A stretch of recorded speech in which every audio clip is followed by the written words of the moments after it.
Welcome students. आज पुनः हम कक्षा 10 रसायन विज्ञान जो कि अध्याय सेकेंड अम्ल क्षार लवण के बारे में आपसे डिस्कशन कर रहे थे, उसको समझाने का आपको प्रयास कर रहे थे। आज हमें उसी के आगे और आगे पढ़ना है। चूंकि पिछले टॉपिक में आपको हमने रासायनिक गुण बताए थे अम्ल और क्षारक के। बताया था हमने कि किस प्रकार से जब हम क्या करते हैं, अम्ल को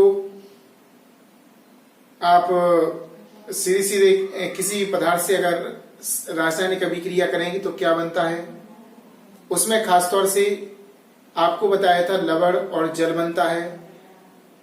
कार्बोनेट और बाइकार्बोनेट का बताया था हमने, कार्बोनेट और बाइकार्बोनेट का। तो भी ऐसी स्थिति में लवण, कार्बन डाइऑक्साइड और जल बना था। इसके बाद हमने अम्ल की क्रिया आपको क्षार से करके बताई थी, उसमें भी विलयन उदासीन होता था, लवण और आपका जल बनता था। ऐसे हमने आपको एग्जाम्पल भी बताए थे और रासायनिक समीकरण के माध्यम से समझाने का प्रयास किया था। आज उसी की आगे रासायनिक गुण। आज का है आपका अम्लों के साथ धात्विक ऑक्साइड की अभिक्रिया। चौथा नंबर है जी। 3 तो हमने पिछले वीडियो में बता दिए थे, चौथा नंबर है अम्लों की, ठीक है ना, अम्लों की धात्विक ऑक्साइड से अभिक्रिया। धातुओं से की थी हमने पिछले वीडियो में। पहला था धातुओं से, फिर कार्बोनेट से, बाइकार्बोनेट से और अम्ल और क्षार की अभिक्रिया। ये 3 आपको समझाने का प्रयास किया था, ठीक है ना। और उसने बताया था कि क्षारकों की कार्बोनेट और बाइकार्बोनेट के साथ अभिक्रिया नहीं होती है वहां पे। आज हमें धातु ऑक्साइड किसके बारे में पढ़ना है, धातु ऑक्साइडों के बारे में पढ़ना है। जे अम्ल से भी अभिक्रिया करता है और क्षारक से भी करता है, आपकी दोनों से अभिक्रिया करता है ना।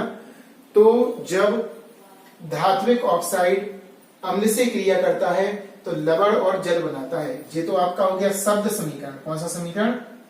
शब्द समीकरण। और ये है आपका रासायनिक समीकरण,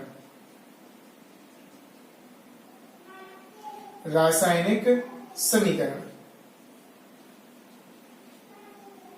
तो रासायनिक समीकरण धात्विक ऑक्साइड माने CuO, CuO जैसे CuO है, MgO, Na2O। जे है धातु और जे है ऑक्सीजन। धातु और ऑक्सीजन जब मिलता है तो धात्विक ऑक्साइड बनाता है। धातु और ऑक्सीजन जब मिलता है तो धात्विक ऑक्साइड आपका बनाता है, धात्विक ऑक्साइड का निर्माण होता है ना। तो इस प्रकार से हम समझ सकते हैं। अब जब अम्ल के साथ क्रिया कराते हैं तो आपका प्राप्त होता है लवण CuCl2। CuCl2 जी आपका कॉपर क्लोराइड है और इसके साथ साथ जल बनता है। सीधा सीधा ध्यान रखना, जब अम्ल की क्रिया धातु के ऑक्साइड से कराते हैं, अर्थात धात्विक ऑक्साइड से कराते हैं, तो आपका लवण और जल बनता है। इसमें भी आपका क्या बनेगा, लवण और जल, ठीक है ना। कल बताया था हमने वीडियो में कि धातुओं की क्रिया, वो अम्लों की क्रिया धातु से कराते हैं तो लवण और हाइड्रोजन गैस बनती थी वहां पे, आपको ध्यान होगा H2, है ना, पहले नंबर में।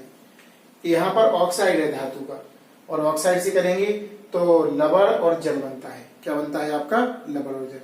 और ध्यान रखना, जो कॉपर क्लोराइड प्राप्त होता है CuCl2, इसका विलयन का रंग नीला होता है। ध्यान रखना, कैसा होता है, नीला। अगर कोई पूछता है कि धात्विक ऑक्साइड की अम्ल से क्रिया कराते हैं तो विलयन का रंग कैसा होता, तो हमारा आंसर होगा नीला होता है। ये सब आपको लिखना है, जो आपको समझा रहे हैं पॉइंट डाल के नीचे नोट करते जाना है और नोट्स आपको अच्छे से अच्छे तैयार करना है। और एक चीज और, जो धात्विक का ऑक्साइड है इसका विलयन होता है क्षारीय। कैसा होता, क्षारीय। इसका विलयन आपका क्षारीय होता है। तो प्रकृति कैसी होती है धात्विक ऑक्साइड की, क्षारीय। 1 नंबर में पूछ सकते हैं। तो यहां पर टॉपिक हुआ, जब धात्विक ऑक्साइड की क्रिया अम्ल से कराते हैं तो क्या होता है, ऐसा भी आ सकता, क्या होता है। तो हम कहेंगे जब धात्विक ऑक्साइड की क्रिया अम्ल से कराते हैं तो ऐसी स्थिति में आपका लवण और जल प्राप्त होता है और जो लवण होता है कॉपर क्लोराइड, इसका रंग, विलयन का रंग कैसा होता है? नीला। ये विलयन के रूप में होगा। और जल, ठीक है ना। और धात्विक ऑक्साइड की जो प्रवृत्ति होती है वो कैसी होती है? क्षारीय होती है। CuO या MgO, Na2O, कोई भी धात्विक ऑक्साइड हो, सभी की प्रकृति कैसी होगी? आपकी क्षारीय प्रकृति होगी। क्लियर हुआ? इसके बाद अब हम बात करते हैं क्षारों के साथ अधात्विक ऑक्साइड। यहां पर धात्विक ऑक्साइड नहीं है, यहां पर अधातु है। अधातु यहां पर क्या है आपकी? जी कार्बन CO2, जी कार्बन अधातु है और O माने ऑक्साइड, अधात्विक ऑक्साइड। तो जब हम अधात्विक ऑक्साइड की क्रिया क्षार से कराते हैं, अधात्विक ऑक्साइड की क्रिया क्षार से कराते हैं, तो यहां पर भी लवण और क्या बनता है? जल। क्या बनता है? लवण और जल। यहां पर ध्यान रखेंगे, अधात्विक ऑक्साइड की जो प्रवृत्ति होती है वो होती है अम्लीय। एक नंबर में पूछा जाता है अधात्विक ऑक्साइड की प्रकृति कैसी होती? तो अधात्विक ऑक्साइड की प्रकृति आपकी अम्लीय होती है और ये अभिक्रिया विद्युत धारा प्रवाहित कराने पर होती है। कैसी होती है? विद्युत धारा प्रवाहित कराने पर। तो पूछा जाता है एक नंबर में, अधात्विक ऑक्साइड की क्षारों से अभिक्रिया कराते हैं तो क्या होता है? तो हम कहेंगे अधात्विक ऑक्साइड की जब क्षारों से अभिक्रिया कराते हैं तो आपका लवण और आपका जल प्राप्त होता है। क्या बनता है? लवण और जल।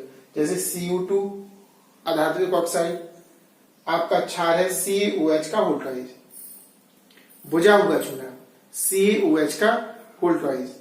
जब अभिक्रिया कराते हैं क्षार से अधात्विक ऑक्साइड की तो CaCO3 calcium carbonate, CaCO3 calcium carbonate, नाम जरूर लिखते जाना उसके नीचे हिंदी जो हम बोलते हैं, ताकि आप कभी भी पढ़ो तो आपको आसान लगे। तो कैल्शियम कार्बोनेट और प्लस जल विद्युत धारा प्रवाहित करते हैं, तो CaCO3 और प्लस H2। तो इस प्रकार आपने समझा है अम्लों की क्रिया धात्विक ऑक्साइड से होती है और क्षारों की क्रिया अधात्विक ऑक्साइड से करते हैं। क्लियर? इसको नोट कीजिए, नेक्स्ट आगे हम बताते हैं आपको। लेकिन इसमें एक चीज ध्यान रखना है, जो हम हिंदी भाषा में व्याख्या कर रहे हैं वो लाइन इस अभिक्रिया के ऊपर होना चाहिए। इन अभिक्रियाओं की कहां होना चाहिए? ऊपर। क्या? जब हम अम्लों की क्रिया धात्विक ऑक्साइड से कराते हैं तो अभिक्रिया के पश्चात लवण और जल बनता है। ये हिंदी में लिखना पड़ेगा आपको। यहाँ पे बहना जैसा ऊपर लिखा है वैसे ही आप लोग लिख दो। कई बच्चे लिख भी देते हैं, इसलिए हमने उनको टोक दिया। ऐसे ही यहाँ पर जब क्षारों की क्रिया अधात्विक ऑक्साइड से कराते हैं तो हमारे लिए लवण और जल प्राप्त होता है। और अधात्विक ऑक्साइड की प्रकृति कैसी है? अम्लीय होती है और विद्युत धारा प्रवाहित करते हैं, तब ये आपकी प्रोसेसिंग होती है, अभिक्रिया होती है। ध्यान रखना अधात्विक में। क्लियर? अब नोट कर दो।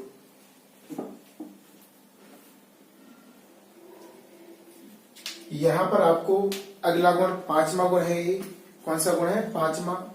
चौथा इससे पहले हमने आपको बता दिया। इसमें आपका जलीय विलयन में अम्ल, यानी कि जो अम्ल है उसका जलीय विलयन कैसा होता है। अम्ल में अगर हम जल को मिलाते हैं तो क्या एक्टिविटी होती है, किस तरह से हम उसको सीखेंगे और क्या हमें वहां पर दिखाई देगा। तो सीधे सीधे ध्यान रखना है, जल की उपस्थिति में H+ आयन उत्पन्न होते हैं। अगर अम्ल को जल में घुला जाता है, जितनी भी ये व्याख्या कर रहे हैं इनकी चर्चाएं आपको नोट्स में तैयार करना है, ठीक है ना। तो यहां पर आपको जल की उपस्थिति में, यानी कि अगर अम्ल को जल में डाला जाए, अम्ल को जल में, ध्यान रखना, डाला जाए तो ऐसी स्थिति में अपन को H+ आयन उत्पन्न होती है। H+ आयन डायरेक्ट दिखाई नहीं देंगे आपको, इस रूप में दिखाई देंगे H+ आयन, H3O+, जिसे बोलते हैं हाइड्रोनियम आयन। क्या बोलते हैं? H3O+। इसका नाम है आपका हाइड्रोनियम आयन। कौन सा आयन? Hydronium ion. अच्छे ध्यानपूर्वक देखना। तो यदि हम अम्ल को जल में डालते हैं तो ऐसी स्थिति में हमारे लिए H+ आयन उसके जलीय विलयन में उपस्थित होते हैं, जल में उपस्थित होते हैं, जो H3O+ H3O+ यानी कि हाइड्रोनियम आयन के रूप में होते हैं उपस्थित। क्लियर। अब जैसे कि यहां पर हमने H प्लस H2 यानी कि H+ आयन अगर जल में मिलाया या जलीय विलयन में H+ आयन है तो वो किस रूप में होगा? Hydronium ion H3O+। अब हम अम्ल लेते हैं HCl यानी कि हाइड्रोक्लोरिक अम्ल। जी अम्ल लिया अपन ने और अम्ल को हमने जल में, जल बोले तो H2O और अम्ल बोले तो HCl, जल में मिलाया तो आपके लिए हाइड्रोनियम आयन H3O+। यहां से हमने ये समीकरण इसलिए लिखा ताकि इससे यहां पर पहुंचे और यहां से यहां पर पहुंच सके, ताकि आप समझ सको कि जल में H+ आयन होता है। क्या होता है? तो जब अम्ल को जल में डाला जाता है तो ऐसी स्थिति में हाइड्रोनियम आयन H3O+ या हाइड्रोजन आयन, इसको ऐसा ही हो सकते हैं हाइड्रोजन आयन और क्लोराइड आयन आपको प्राप्त होता है। तो H+ आयन प्राप्त होता है कब? जब अम्ल को जल में डालते हैं, जलीय विलयन में अम्ल डालते हैं। जलीय विलयन में क्या डालते हैं? अम्ल। यहां पर बहुत अच्छा एक नोट है, सावधानी बरतने की आवश्यकता है। चूंकि हम रसायन विज्ञान पढ़ रहे हैं इसलिए बहुत बारीकी से सीखना है। कभी भी ध्यान रखना, कभी भी ध्यान रखना, जो जल है H2O इसको HCl में डालते हैं, इसको इसमें डालेंगे।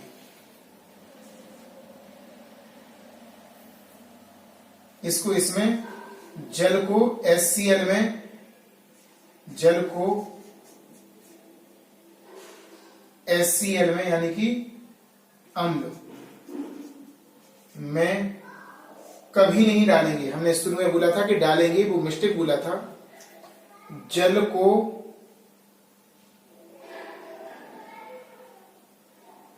अम्ल में कभी नहीं डालते हैं। अगर डालेंगे तो क्या होगा? क्वेश्चन आता है यहां पर। अगर जल को हमने अम्ल में डाल दिया तो क्या होगा? यही तो सावधानी यहां पे बरतनी है। तो जैसे ही हम जल को अम्ल में डालेंगे तो जिस बर्तन में अम्ल होगा उसमें उफान आ जाएगा, बाहर निकलेगा। जैसे ही जल हम डालेंगे उफान आएगा तो वो हमारे ऊपर गिर जाएगा, जिससे हमारा हाथ जल जाता है। क्या होता? जल जाता। तो इससे हमें बचना है। और दूसरी बात, जो कांच की परख नली होती है, क्योंकि जो अम्ल डालते हैं अपन जल में तो ऊष्मा छेपी अभिक्रिया होती है। कौन सी होती है? छेपी। ऊष्मा निकलती है बहुत सारी। परख नली में डालेंगे चूंकि, तो परख नली गर्म हो जाएगी और फट जाएगी, और फटने से जो उसमें अम्ल भरा है वो हमारे ऊपर गिर जाएगा, जिससे हम जल जाते हैं, जल सकते हैं। सो इस दुर्घटना से बचने के लिए, इस घटना से बचने के लिए हम क्या करते हैं? कभी भी ध्यान रखना, आप लोग भी ध्यान रखना, कक्षा 11 में इसको बहुत अच्छे से समझाया जाता कि जल को अम्ल में कभी नहीं डालेंगे। आप अम्ल को जल में डालते हैं, HCl को H2O में डालेंगे। ध्यान रखना, ठीक है ना? तो ध्यान रखना है कि अम्ल को हमेशा जल में डालेंगे और जल अधिक होना चाहिए, ताकि, और एक चीज और यहाँ पर सावधानी, जी लिखना है आपको नंबर डाल के नीचे, जी आपकी सावधानी है आपकी अम्ल और जल में जब प्रोसेसिंग होती है, प्रयोगशाला में जब जाते हैं तो ध्यान रखना, खासतौर से जल को अम्ल में कभी नहीं डालेंगे, अम्ल को जल में डाला जाता है। और उस जिसमें रखा है वो उसको लगातार हिलाते रहते हैं ताकि एक समान प्रभाव न जम सके, उसका प्रभाव खत्म होता रहे। क्लियर हुआ ये पॉइंट? अब आपको ले चलते हैं जलीय विलयन में क्षारक। किस में ले चलते हैं? जलीय विलयन में क्षारक। तो जलीय विलयन में जब क्षारक को डालते हैं तो OH- आयन प्राप्त होते हैं, hydro oxide ion. OH- hydro oxide ion प्राप्त होते हैं। कैसे होते हैं? Hydro oxide ion. जैसे NaOH, इसको जल में डाला तो Na+ और OH-, ये इसकी पहचान है। यानी कि क्षारक का जलीय विलयन, ऐसे बोल सकते हैं, क्षारक का जलीय विलयन में OH- आयन उपस्थित होते हैं। क्षारक के जलीय विलयन में OH- आयन उपस्थित होते हैं। अभिक्रिया ध्यान रखेंगे, NaOH क्षारक है, H2O जल में मिलाया, ऊपर लिखा, Na और OH- में विभाजित हो गया तो OH- आयन प्राप्त होते हैं। एक समीकरण और है, एक एग्जाम्पल ए वाला, और एक एग्जाम्पल आपका ये वाला MgOH का होल ट्वाइस जल में मिलाया Mg2++2HO। यहां पर 2+ इसलिए लगाया क्योंकि इसकी संयोजकता आपकी 2 होती है Mg की, तो 2+ आया, और OH की संयोजकता 1 होती है तो 1 माइनस आया ऊपर। ठीक है ना, ध्यान रखना। तो ये 2 एग्जाम्पल हैं आपके कि अगर क्षारक को जल में डालते हैं या जलीय विलयन अगर क्षारीय हो तो OH माइनस आयन उपस्थित होते हैं उसमें, एक खास तौर से आपको ध्यान रखना है। अब यहां पर भी एक मुख्य टॉपिक है कि जो क्षारक है, सभी क्षारक जल में विलय नहीं होते हैं, घुलते नहीं है। सभी क्षारक जल में घुलते नहीं है, ध्यान रखना। सभी क्षारक, ये नोट करना, पूछा जाता है क्या सभी क्षारक जल में घुलते हैं, तो हमारा आंसर होगा सभी क्षारक जल में नहीं घुलते हैं। एक पॉइंट और पूछा जाता है, जो क्षार होते हैं, क्षारक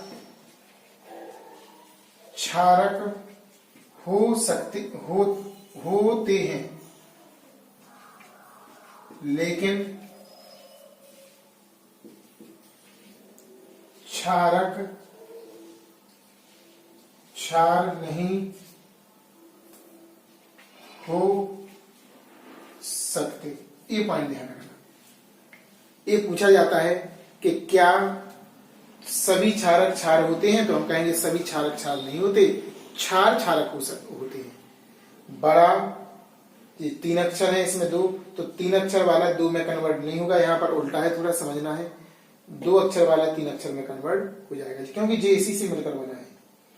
क्षारक तो क्षार हो सकता है, लेकिन क्षारक नहीं हो सकता है। क्षार तो क्षारक हो सकता है, लेकिन क्षार नहीं हो सकता है। ये आपको ध्यान रखना है, बहुत ही इंपोर्टेंट टॉपिक है। तो हमने अम्ल और क्षार का जो जलीय प्रकृति है उसके बारे में अध्ययन किया है, इसको ध्यानपूर्वक आप लोग नोट कीजिए, फिर आगे चलते हैं। एक बार एक साथ नजर डालते हैं, चूंकि अम्ल की अभिक्रियाएं हमने पढ़ ली हैं, तो एक बार पुनः शॉर्ट में, और आपको हमेशा ऐसे ही लर्न करना है और बार बार आपको नोटबुक पर लिखकर देखना है और एक दूसरे को बताना भी है बोलकर, ताकि बोलने में भी आप एक्सपर्ट हो सकें और नोटबुक पर आप लोग लिखें ताकि एग्जाम में भी सही लिख सकें और पूरे मार्क्स मिल सकें। क्योंकि जो समीकरण है यही इंपोर्टेंट है, ये समीकरण इंपोर्टेंट है ना, इसको अगर सही लिख दिया तो फुल मार्क्स मिल जाएंगे। तो बात आती है अम्ल की अभिक्रियाएं किस किस के साथ होती हैं। पहले तो आपको याद करना है 4, हमारे साथ याद करना कैसे। अम्ल की क्रिया धातु से कराने पर, नंबर 1, अम्ल की क्रिया किससे, धातु से कराने पर, ये लिखा है। अम्ल की क्रिया धातु ऑक्साइड से कराने पर, धात्विक ऑक्साइड, धातु से कराने पर और धात्विक ऑक्साइड से कराने पर। अम्ल की क्रिया कार्बोनेट से कराने पर, किससे कराने पर, कार्बोनेट से। और अम्ल की क्रिया बाइकार्बोनेट से कराने पर। कितने पॉइंट्स हैं आपके, 4। अम्ल की क्रिया धातु से, अम्ल की क्रिया आपकी धातु ऑक्साइड से, अम्ल की क्रिया आपकी धातु कार्बोनेट से, अम्ल की क्रिया आपकी धातु बाइकार्बोनेट से। क्लियर हुआ होगा। ऐसे ही आपको बोल कर बार बार देखना है कि धातुओं की, अम्ल की क्रिया 4 से कराई, धातु से, धातु ऑक्साइड से, धातु के कार्बोनेट से और धातु के बाइकार्बोनेट से। पहले तो ये याद होना चाहिए। अब लिखते हैं कि धातु की क्रिया जब अम्ल से कराते हैं तो धातु का क्लोराइड यानी कि लवण बनता है और हाइड्रोजन गैस निकलती है, ZnCl2+H2, एरो का निशान ऊपर की तरफ। जब धात्विक ऑक्साइड CuO ले लेंगे तो यहां पर HCl हमने लिया, 2 यहां पर बैलेंस करने के लिए लगाया, CuO HCl एरो Cu, ये भी आपका क्या बना, आपका लवण बना और जल, लवण CuCl2। इसको बताया भी था हमने काफी अच्छे से, इसके रंग के बारे में भी डिस्कशन किया था, आपको ध्यान होगा। पिछले देख सकते हैं, पिछले वीडियो में है, जिसको समझ में नहीं आ रहा हो, प्लस जल। धातु कार्बोनेट Na2CO3 दो आगे संतुलन के लिए लगा, Na2CO3 प्लस अम्ल, लवण, कार्बन डाइऑक्साइड और जल प्राप्त हुआ। लवण नमक है NaCl sodium chloride, CO2 carbon dioxide gas और जल। धातु बाई कार्बोनेट, बाई शब्द H को बताता है, NaCO3 plus HCl arrow, NaCl plus CO2 plus H2O। यहाँ पर भी लवण, कार्बन डाइऑक्साइड और जल बना। ऐसे ही आपको अभी अम्ल के साथ की, अब हम क्षारक के साथ बताते हैं ताकि आपकी मेमोरी में फीड हो सके, और ऐसे ही याद करना है, ऐसे ही आपको लिखना है। अब हम क्षारक की पढ़ेंगे, किसकी पढ़ेंगे? क्षारक की अभिक्रियाएं। तो क्षारक की अभिक्रियाएं आपको बता दें, धातु के साथ पढ़ना है, अधात्विक यानी धातु के साथ, और अधात्विक ऑक्साइड यानी अधातु का ऑक्साइड, और आपका धातु कार्बोनेट और धातु बाइकार्बोनेट के साथ अभिक्रिया नहीं होती है इसकी। तो यहां पर जब हम क्षारक की धातु के साथ अभिक्रिया करते हैं तो जी बनता है आपका लवण, और हाइड्रोजन गैस निकलती है। सोडियम का जिकेट है, पिछले वीडियो में बताया था, देख सकते हैं उसमें, और उसके साथ साथ आपका हाइड्रोजन गैस निकली थी। इसके बाद अधात्विक ऑक्साइड यानी कि अधातु का ऑक्साइड, अधातु C है और O माने ऑक्साइड, CO2 की अभिक्रिया जब अपन क्षार CaOH का होल्डर है, जो क्षार है आपका, से कराते हैं CaCO3 कैल्शियम कार्बोनेट, और आपका जल बनता है, यानी कि लवण और जल बनता है। CaCO3 लवण है और आपका ये है जल। इस प्रकार से आपको इसको भी बार बार बोल के देखना है, नोटबुक पर लिखना है। पहली आपकी धातु के साथ क्रिया, और दूसरी आपकी अधातु के ऑक्साइड से भी क्रिया। अधातु क्या है? कार्बन, ऑक्साइड O2, CO2 माने कार्बन डाइऑक्साइड के साथ, है ना। तो अच्छी तरीके से नोट्स तैयार कीजिए। नेक्स्ट वीडियो के साथ फिर मिलते हैं। अगर वीडियो आपको पसंद आई हो तो लाइक, और जो नए बच्चे देख रहे हैं सब्सक्राइब जरूर कर लें, ताकि आपको नए वीडियो सबसे पहले अपने मोबाइल पर अपडेट हों और देख सकें आप।